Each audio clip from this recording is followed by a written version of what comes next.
Good afternoon from the farmhouse. Today we are going to make some apple pies. I'm making apple pies for the farmer's market. I make about 8 when I take them to the farmer's market, but I'm also going to make an apple pie for my family. So follow me along as I make an apple pie, and if you want to, you can make your own apple pie. So my stuff is already dirty because I've already made up the pie crust for the market pies, but I want to give you the equivalence of just a regular pie pan apple pie. Yep. So I'm going to start with shortening. Just all vegetable shortening is what I use, and I need 2/3 cups of shortening.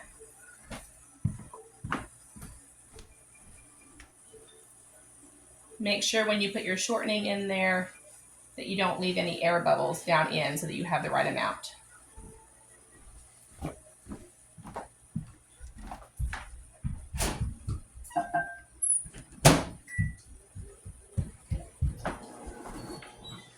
Alright, next we're going to add 3/4 teaspoon of salt. Okay, what's the scissors? And then this is a hot water pie crust. So we're going to add 1/3 cup of boiling water.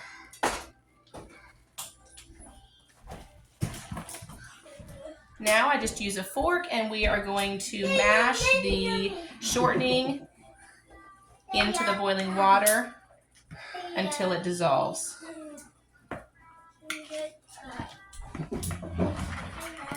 All right, even if it's hard to see because of the liquid, but even if you have a couple of clumps in there, that's okay as long as it's mostly liquid, mostly dissolved. Next, we're going to add 2 cups of flour. I don't sift it, but make sure that you're not packing the flour in there either.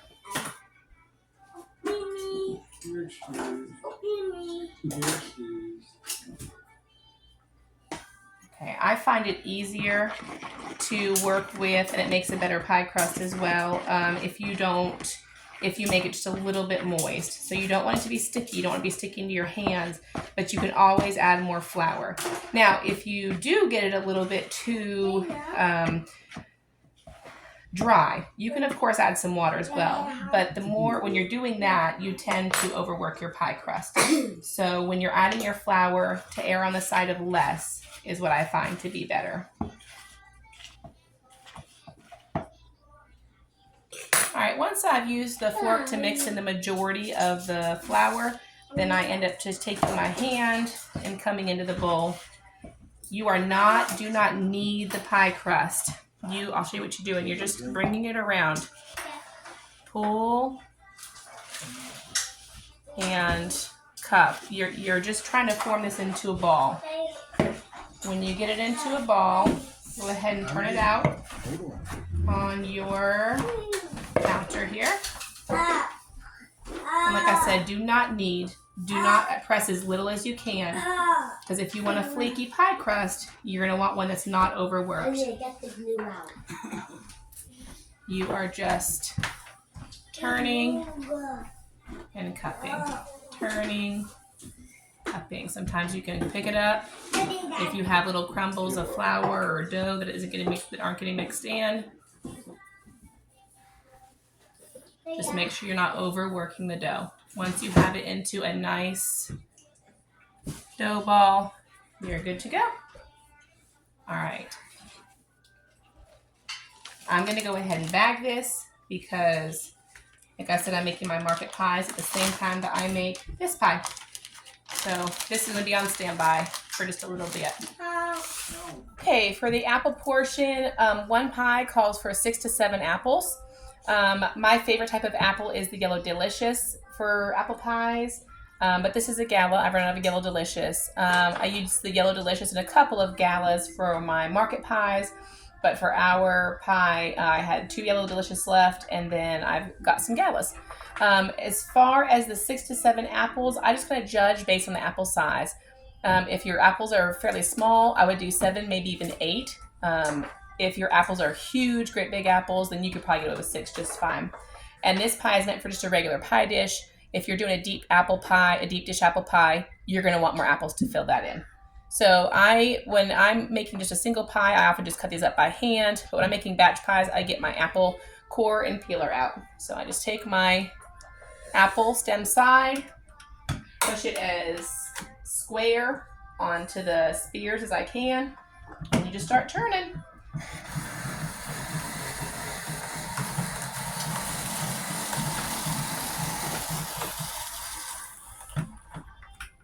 Take this right off. Core is left on here. The peel is left to the side. And I just take my knife to clean it up a little bit. Putting the good pieces in the bowl. And then the chickens will love this. Sometimes I put the nicer pieces aside because the kids like to eat them as well if they're not all yucky. Don't have pieces of core on it. I slice this in half into 2 halves, just like that. And then I just always double check to make sure that there's no core on the inside. With the Yellow Delicious, I don't have to worry about that as much. They seem to be a more uniform apple. But a lot of times with the Gala apples, I do have to just cut little pieces of the core out. Because nobody wants to be munching on some apple pie and hit a nasty old piece of core. And this side's good to go. Okay, we are ready for the apple portion of this and dressing up these apples. The recipe actually calls for 1 cup to 1.5 cups of sugar. If you're using a sour apple, I would use 1.5 cups. I always use a little bit sweeter apple, and it's always Yellow Delicious or Gala apples. So I've never done more than 1 cup to a recipe of apple pie. It's going to be 1 teaspoon of cinnamon. If you're a big cinnamon person, be daring and add yourself another 1/2 teaspoon in there. And then for thickening, we do 4 tablespoons of flour. 2, 3, 4. When you mix this up, especially if you're using a softer apple like Yellow Delicious, don't stir this. What I like to do is pull underneath and lift up, okay? Especially when I'm batching out apple pies and I've got 4 apple pies worth of apples in here. You can't really stir that like normal anyway. So I just like to go under, lift up. And that allows all of your dry ingredients, which has fallen to the bottom of the pan, to kind of be stirred up onto your apples. And you're pretty much done stirring. This won't take near as long as my batch pies. But you're pretty much done stirring when the cinnamon has been spread fairly evenly. You don't have like 1 apple in there that's brown with cinnamon and the rest are just stark white. About like that. Okay, so with our pie crust that we made earlier, I had this in a bag, by the way, because I did all my pie crust at once. So if you are going to be making your pie crust ahead of time, make sure it's in the bag. You can put it in the refrigerator if it's going to be a long time. But I just pulled this out of my plastic bag. So I'm going to cut this in half. And then I'm going to shape each half into a ball. A rough ball. Don't get picky. Now I can already tell by shaping it that I've cut this half a little bit bigger. So this is going to be my bottom crust because you're going to need to cover more area with the bottom crust than the top crust. So we're going to take some flour. We're going to flour a small surface here about like that. And I like to press my dough ball in the middle. Then what you've done is made all that flour stick to your dough ball. So go back into the little impression that you made where you took up all the flour and dusted again with flour just in the center. Okay? Give it a really small dusting up top. And we're ready to roll. When you're adding flour to pie crust, when you're rolling out pie crust, when you're working pie crust, less is more. So like I said before, if you want a nice, tender, flaky crust, you need to be very careful about how much flour you're adding. Go in a little bit at a time. You can always add more, especially at this point. You're not going to go back through and add water to this. So do small dustings of flour as you need. Don't dump a bunch on top. Once the pie crust starts to stick to your rolling pin as you bring it up, see how it's sticking a little bit right there? It's time to add more flour. Once again, sparsely. Another thing is when you're rolling out pie crust, you're going to get a feel as you do this more often, your technique. But what I do find is that in the beginning, I'm doing a lot of this back and forth method. And then as I get into it more, that's when I start to take on more of this motion that you're probably more familiar seeing with pie crust. Okay. And I just go back and forth. I'm trying to make as uniform as of a square or circle as I can. And I'm really trying to make sure I'm watching for my flouring as I go, because your edges are going to crack. And if it cracks horribly, I'll show you a trick. It's okay. You can put it back together. But you want to keep your edges floured, because that's where your dough is going to start sticking to your rolling pin and start to come at. Okay. How we know if we've got a big enough circle here is to take your pie pan, your pie plate, and just stick it right in the middle. And I'll show you real quick. If you have kind of a ring around here all the way, then you know that you've got enough pie crust to cover the bottom of your pan. I would say if you're looking straight down from it, you're going to have 1 inch of pie crust around. So go ahead and take that pie plate off. Now we're going to fold it in half.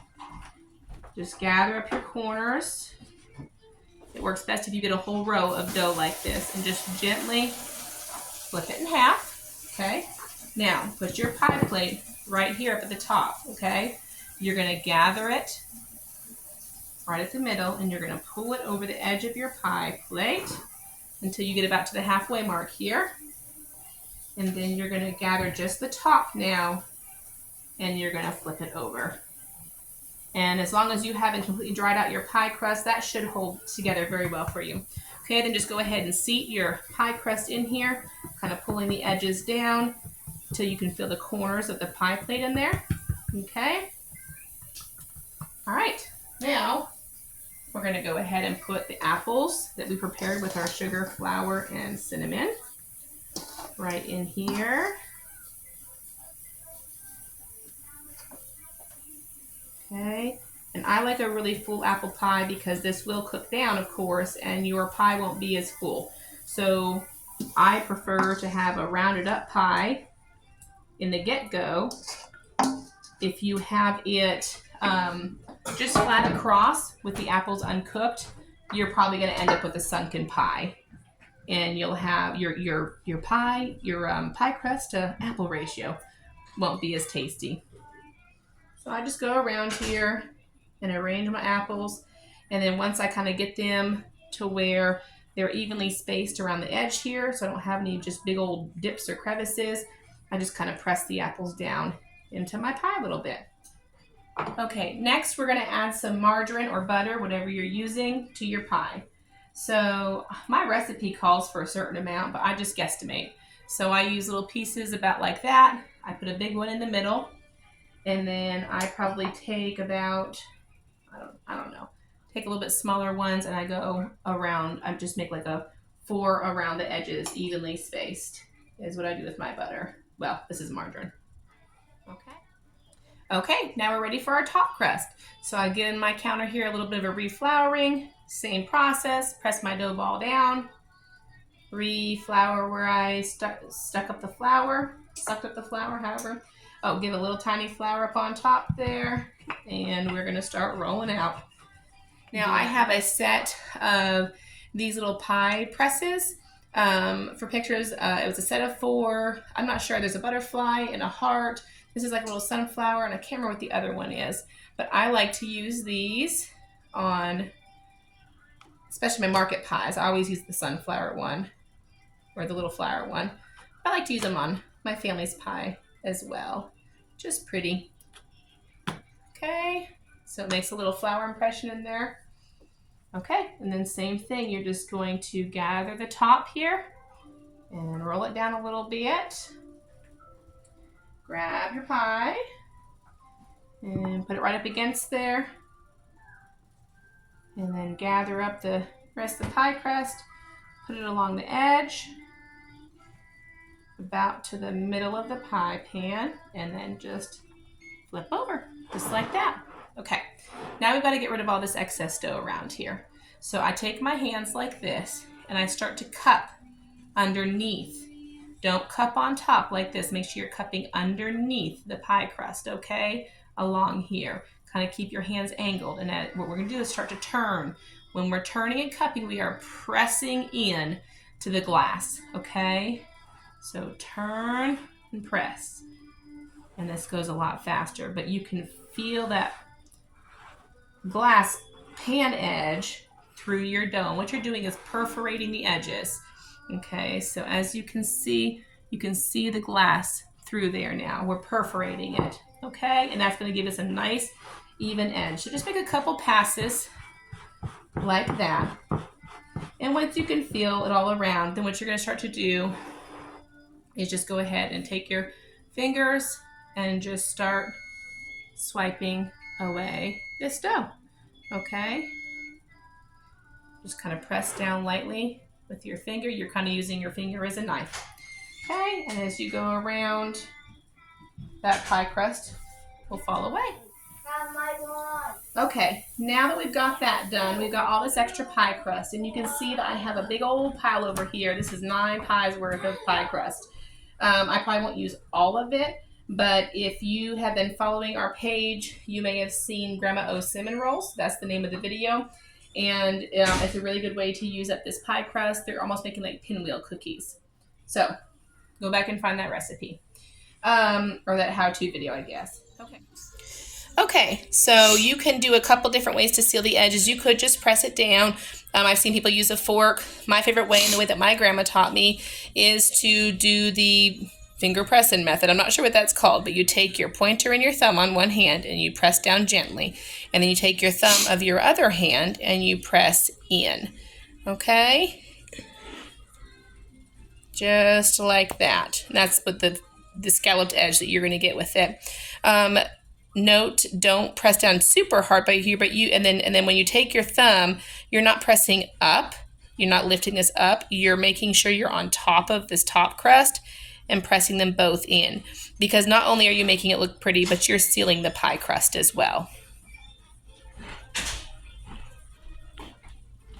Space it how you want. You can make the scallops closer together or farther apart.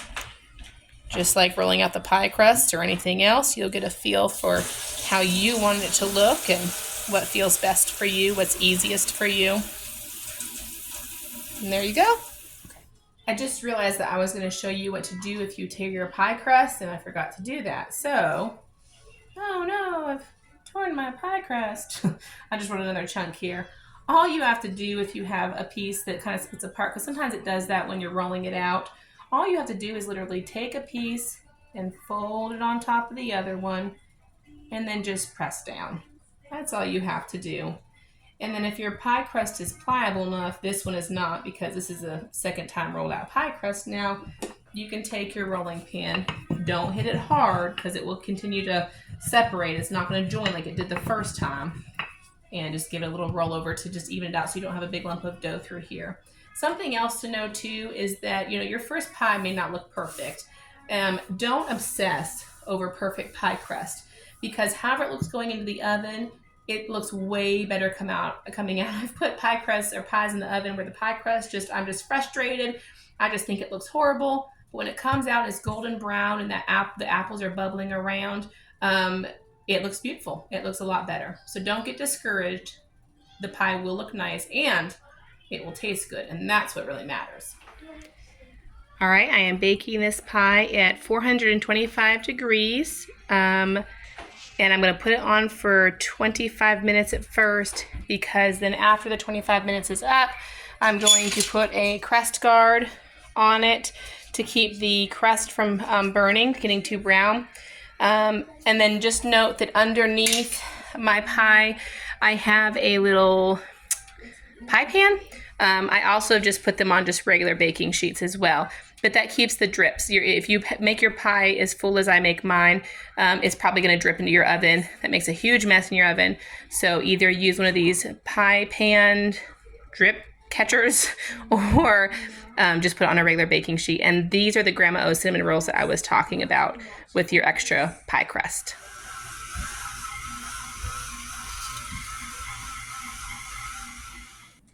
Here she is in all her glory.